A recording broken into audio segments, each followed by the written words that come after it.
بعد أعوذ بالله من الشيطان الرجيم بسم الله الرحمن الرحيم واعتصموا بحبل الله جميعا ولا تفرقوا صدق الله العظيم ইসলামী আন্দোলন বাংলাদেশ ভাঙ্গা উপজেলা শাখা কর্তৃক আয়োজিত আজকের এই গণসমাবেশে উপস্থিত সম্মানিত সভাপতি, সম্মানিত দায়িত্বশীলবৃন্দ, সুধীজন আমার ভাইয়েরা, আল্লাহ পাকের দরবারে শুকর আদায় করি আল্লাহর জমিনে আল্লাহর দ্বীন বাস্তবায়নের উদ্দেশ্যে আমাকে আপনাকে আল্লাহ তাআলা এখানে একত্রিত হওয়ার সুযোগ ও তৌফিক দান করেছেন।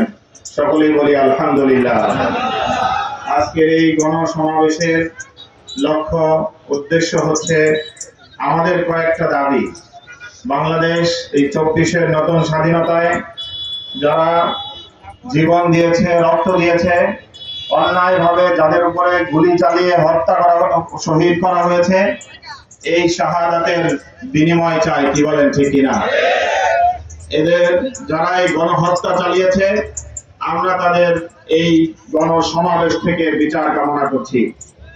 দুর্নীতিবাজদের গ্রেফতার এবং অবৈধ সম্পদ বাজেয়াপ্ত, তাদেরকে নির্বাচনে অযোগ্য ঘোষণা করা। আমরা জানি বর্তমান বাংলাদেশ প্রায় দেউলিয়া, অর্থনৈতিকভাবে দেউলিয়ার পথে। কি বলেন, ঠিক কিনা?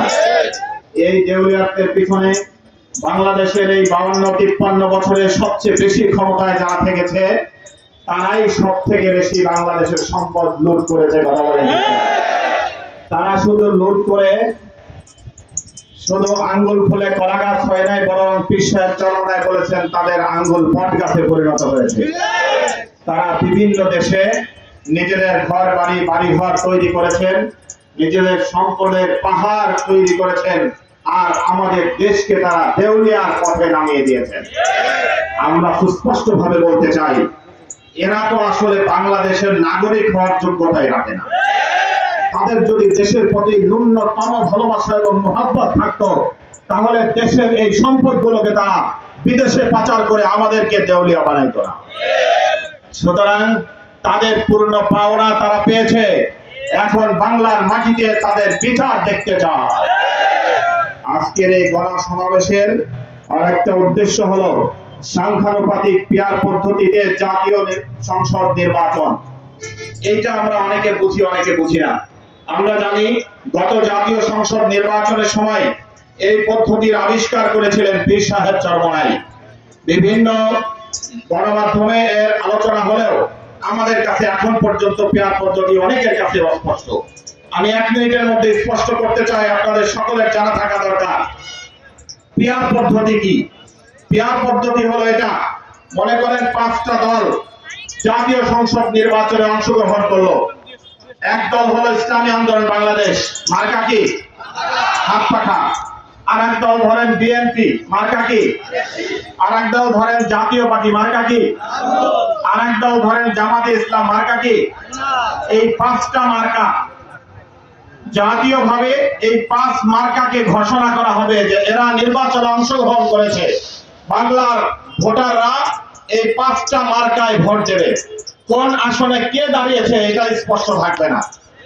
কোন আসন থেকে কোনো প্রার্থী দাঁড়াবে না, কোন প্রার্থীকে ভোট দেওয়া হবে না, বরং পিয়ার পদ্ধতি হচ্ছে হাত পাখার সমর্থকেরা হাত পাখায় ভোট দিবে, দাঁড়িপাল্লার সমর্থকেরা দাঁড়িপাল্লায় ভোট দেবে, ধানের শীষের সমর্থকেরা ধানের শীষে ভোট দেবে।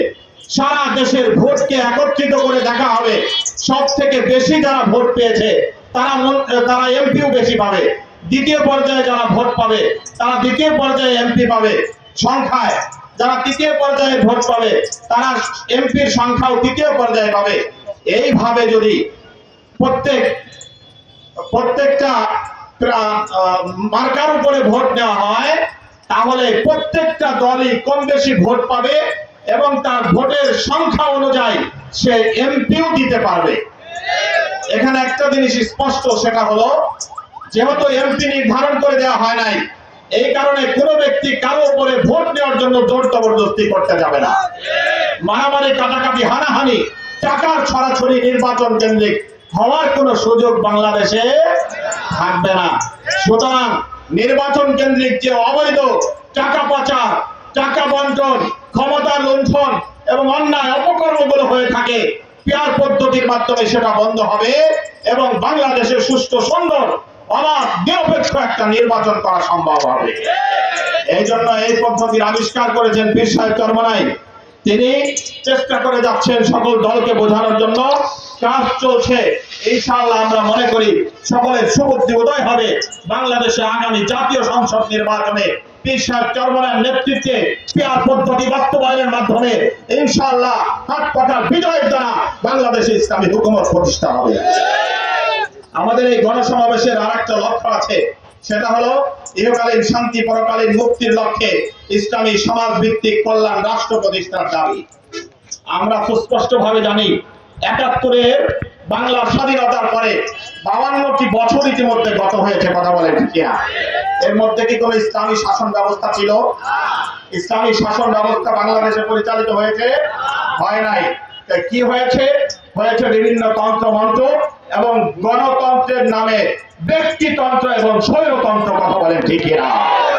এই ব্যক্তিতন্ত্র, স্বৈরতন্ত্র এবং গণতন্ত্রের নামে যে আশায় বুক বেঁধে আমার জামাল ছেলেরা ৭১-এ জীবন দিয়ে রক্ত দিয়ে বাংলাদেশকে স্বাধীন করেছিল, আজকে ৫২ বছরেও আমরা সেই সাম্য, ন্যায্য বিচার, ন্যায্য অধিকার প্রতিষ্ঠা করতে পারি না। আমরা সুস্পষ্টভাবে বলতে চাই ৫২ বছরে এটাই পরিষ্কারভাবে প্রতিমান হয়েছে, পরিষ্কারভাবে পরীক্ষিত হয়েছে। কোন তন্ত্রমন্ত্র, গণতন্ত্রের দ্বারা সাম্য এবং অধিকার, ন্যায় বিচার প্রতিষ্ঠা করা সম্ভব নয়। একটা জিনিস পরীক্ষা করার জন্য কতবার চাপ দিতে হয় আমরা জানি, ১ বার, ২ বার, সর্বোচ্চ কয়বার? ৩ বার। কিন্তু বাংলাদেশে নির্বাচন হয়েছে কয়বার? ৭১-এর পরে নির্বাচন হয়েছে কয়বার? ১২-১৩ বার নির্বাচন হয়ে ১২-১৩ জন নেতা বাংলাদেশে নির্বাচিত হওয়ার পরেও এ পর্যন্ত ন্যায্য অধিকার প্রতিষ্ঠা করতে পারলো না। আসলে সমস্যাটা কোথায়? সমস্যা হলো নেতা যে নীতির উপরে আছে, ওই নীতির সমস্যা। ওই নীতির কারণে কোন নেতা বাংলাদেশের সাম্য প্রতিষ্ঠা করতে পারে না, বরং নিজের ক্ষমতাকে টিকিয়ে রাখার জন্য স্বৈর শাসকে পরিণত হয়েছে। নিজের আদর্শকে বাস্তবায়ন করার জন্য জনগণের অধিকারকে ভুলুণ্ঠিত করেছে, আমাদেরকে নিষ্পেষিত করেছে, নির্যাতন করেছে, এমনকি বুলডোজার দিয়ে আমাদের শরীর উপর চালিয়ে আমাদের ছাত্র ভাইদেরকে গণহত্যা করা হয়েছে। এটা আমাদের বাংলাদেশ। আমাদের বলতে লজ্জা লাগে, তবে খুশির সংবাদ হলো আমাদের উপর বুলডোজার চালাইলেও আমাদের বিজয় হয়েছে। আমরা এখন স্বাধীন। আগামী বাংলাদেশকে আমাদেরকে বুঝে শুনে সুন্দরভাবে বিনির্মাণ করতে হবে, কি বলেন ঠিক কিনা? এই বিনির্মাণ করার ঘোষণা পীর সাহেব চরমনাই দিয়েছেন। আমরা যদি সাথে না থাকি হবে। এই জন্য আমি শুধু চরমনাই মুজাহিদদেরকে বলছি না, আমি প্রত্যেকটা আপনার জনতাকে বলছি, যারা আপনারা গণতন্ত্রের বিভিন্ন দল এতদিন করেছেন, আপনারা আমাদের অধিকার প্রতিষ্ঠা করতে পারেন নাই। ৫২ বছর আপনারা ব্যর্থ হয়েছেন। সুতরাং আমি পীর সাহেব চরমনাইয়ের পক্ষ থেকে আপনাদেরকে আহ্বান করব, ওই সমস্ত তন্ত্রমন্ত্র বাদ দিন। ওই সমস্ত জেদ শেষ হয়ে গিয়েছে। এখন ইসলামী আন্দোলন বাংলাদেশের ছায়াতলে আশ্রয় গ্রহণ করে পীর সাহেব চরমনাইয়ের নেতৃত্বকে গ্রহণ করে আগামী সুন্দর এবং সোনালী বাংলাদেশকে করতে হবে। কি তৈরি আছি সবাই? ইনশাআল্লাহ সবাই তৈরি আছি ইনশাআল্লাহ। মার্কা কি আছে? কিসে মার্কা? ঠিক আছে তো ইনশাআল্লাহ। আমাদেরকে সুচিন্তিত ভাবে কাজ করতে হবে। প্রত্যেকটা মাঠে ময়দানে, প্রত্যেকটা ঘরে ঘরে, প্রত্যেকটা ব্যক্তি দ্বারে দ্বারে পৌঁছে আপনার আদর্শ পিয়ার পদ্ধতির বাস্তবায়ন এবং এই দাবিকে গণদাবিতে পরিণত করে আগামী সংসদ নির্বাচনে পীর সাহেব চরমনাইকে প্রধানমন্ত্রীর আসনে দেখতে চাই।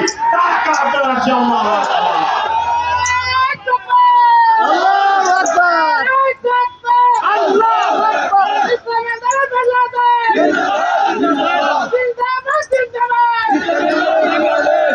আমরা পীর সাহেব চরমনাইয়ের পক্ষ থেকে সবাইকে আহ্বান করবো।